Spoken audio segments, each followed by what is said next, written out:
Siyambonga kakhulu uNkulunkulu welizulu nemhlaba losigcinile kwaze kwaba ngula khona ekshoneni kwelanga. Sithi Nkosi ludumo nembeko kokufanele wena wedwa lobusa umhlaba wonke. Ngiyacela ke bazalwane ukuthi sivele singene ngemkhuleko kule nkonzo lesingena kuyo manje egameni likaJesu. Egameni laNkulunkulu yise nendothana namalo engcwele, amen. Babe lolungile sesibongile Nkosi, sibonga Jehova kuzihola kusigcina usinakekela Nkosi kusukela uNkulunkulu wethu lonamandla onke ekuphumeni kwelanga kuze kube ngilesikhathi lesi siyakuva uNkulunkulu kwekuthi leli senda sihambe etikwetimo kulesi isikhathi siyathandaza athi Nkosi lento Nkosi ebekufanele sikwende ngenxa yendoda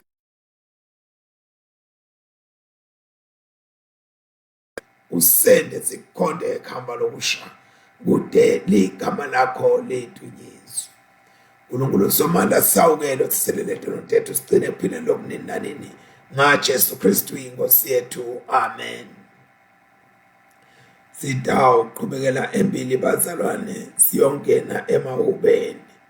Ngiyabuka lapha inetwork ayisiyole kahle hle kodwa nje ke let's hope bazalwane ukuthi tonke into tidawulunga, tidawuma ngabo lonina, tidawuma ngemumo wakhona.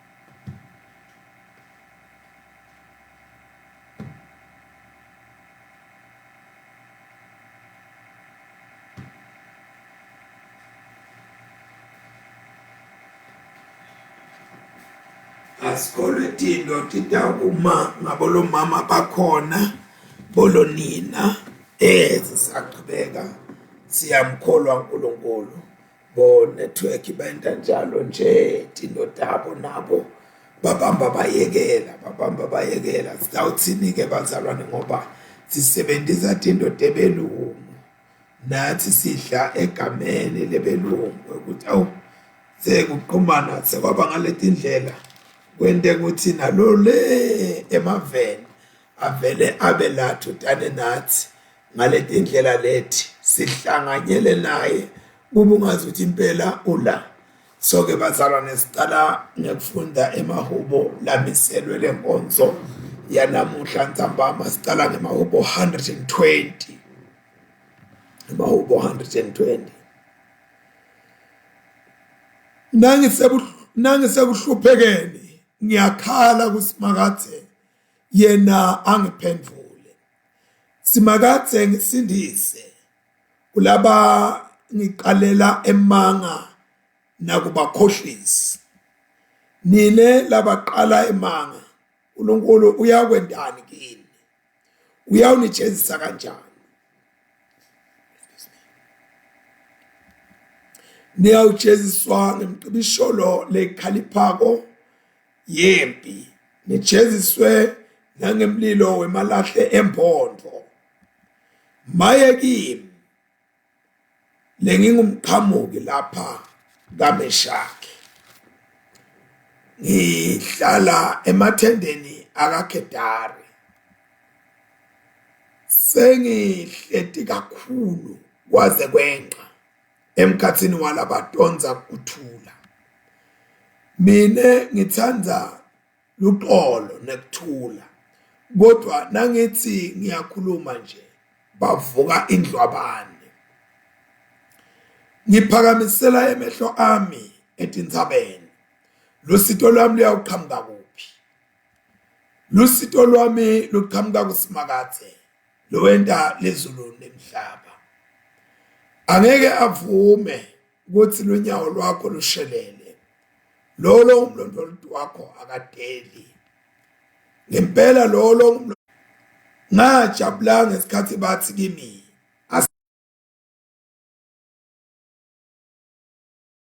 emkhathini wemasango akho Jerusalem.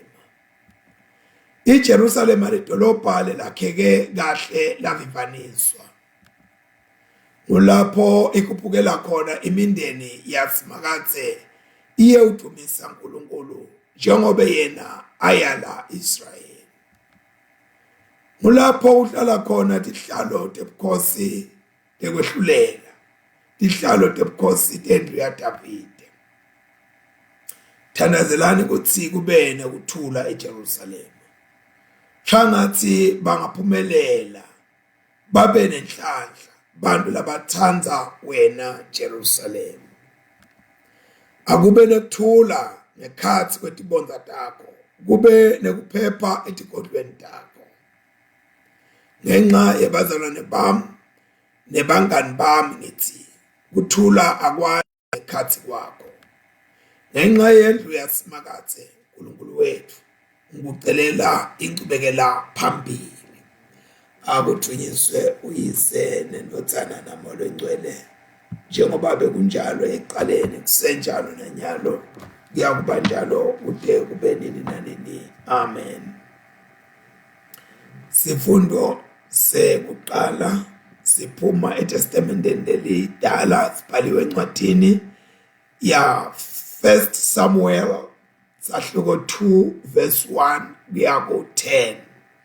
1 Samuel chapter 2 verses 1 to 10. Hana waqhubeka wathandaza wathi, inhliziyo yami iyajabula kuSimakathe. Simakathe ungemandla ami, umlomo wami uyatiqoloshela titsadam, ngobe ngiyajabula ekusindiseni kwakhe. Kude longcwele njengasimakathe, kude nalomunye ngaphandle kwakho, kude lidwala leli njengaNkulunkulu wethu. Ningasakhulumi kakhulu misa lokuphuma emilonyeni yenu, ngobe Simakathe uNkulunkulu welwati. Ngaye tento tonke tiyaphenyisiswa. Imicibisholo yetingwazi yephukile, kodwa labo labathambile bavunule emandla. Labo labebesutha sebaticashisela kudla, kodwa labo labebalambile abasalambi. Lo labe inyumba sewude bantwana, lo lebeka inyumba sewudele bantwana labasikhombisa, kodwa lowo labe nebantwana labanyenti sewuyanzinza. Simakathe umhlaba uwakhele etikwato.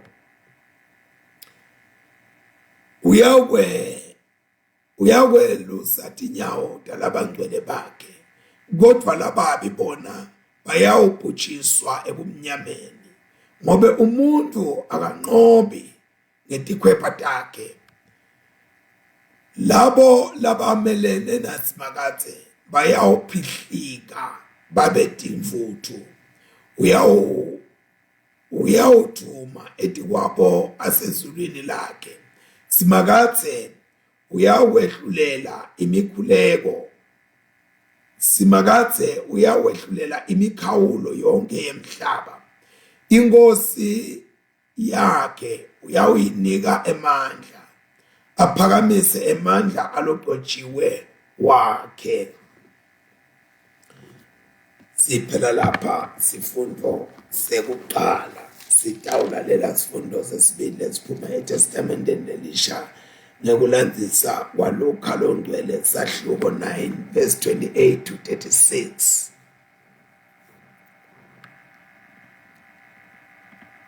Ngemuva kweliviki akushito lokho, Jesu wathatha boPetro naJohane naJakobe wenyukela nabo endzabeni aye uthandaza. Abephethwe buthongo lobukhulu.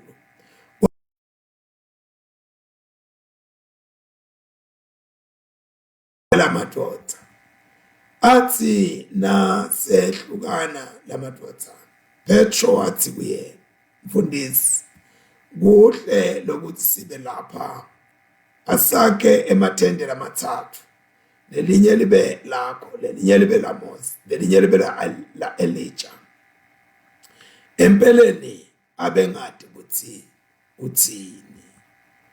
Asakhuluma lokho kwaqhamuka levu labasibekela ngesithundi salo. Bafundi besaba nababona usonzela lelivu. Kwase kufakala livi liphuma kulelivu lithi, lena indodana yami